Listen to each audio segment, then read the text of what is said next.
കുട്ടികളുടെ ചുമമരുന്നിന്റെ യുക്തിസഹമായ ഉപയോഗം ഉറപ്പാക്കണമെന്ന് കേന്ദ്ര ആരോഗ്യ സെക്രട്ടറി വിളിച്ച യോഗത്തിൽ നിർദ്ദേശം. സംസ്ഥാനങ്ങൾ നിരീക്ഷണം ശക്തമാക്കണമെന്നും നിരീക്ഷണ ഫലം സമയബന്ധിതമായി റിപ്പോർട്ട് ചെയ്യണമെന്നും നിർദ്ദേശമുണ്ട്. ജിതിൻ, ഇക്കാര്യത്തിൽ വലിയ ആശങ്കയുണ്ട് സംസ്ഥാനങ്ങൾക്കെല്ലാം.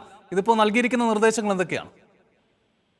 അനുപ, ഈ ചുമമരുന്ന് സംബന്ധിച്ച് രാജ്യമൊട്ടാകെ തന്നെ ഒരു ആശങ്ക നിലനിൽക്കുന്ന സാഹചര്യത്തിലാണ് എല്ലാ സംസ്ഥാനങ്ങളിലെയും ആരോഗ്യ സെക്രട്ടറിമാരുടെ യോഗം കേന്ദ്ര ആരോഗ്യ മന്ത്രാലയം വിളിച്ചത്. ഈ യോഗത്തിൽ കേന്ദ്ര ആരോഗ്യ സെക്രട്ടറിയാണ് ഈ നിർദ്ദേശങ്ങൾ നൽകിയിരിക്കുന്നത്. ചുമമരുന്നുകളുടെ യുക്തിസഹമായ ഉപയോഗം ആരോഗ്യ വകുപ്പുകൾ ഉറപ്പാക്കണം അതാത് സംസ്ഥാനങ്ങളിൽ എന്നാണ് പ്രധാനമായി നിർദ്ദേശം നൽകിയിരിക്കുന്നത്. പ്രത്യേകിച്ച് കുട്ടികൾക്ക് ഉള്ള മിക്ക ചുമകളും അത് സ്വാഭാവികമായി തന്നെ സുഖപ്പെടുന്നതായിരിക്കും. അതിന് ചികിത്സ ആവശ്യമില്ല.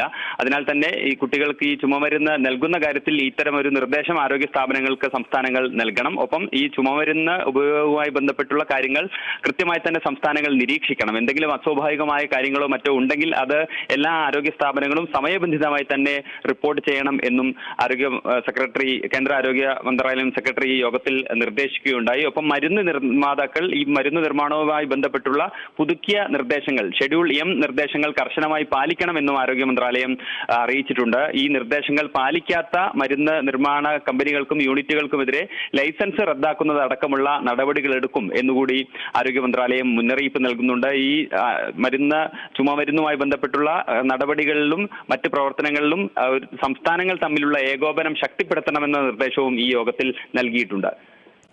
ശരി.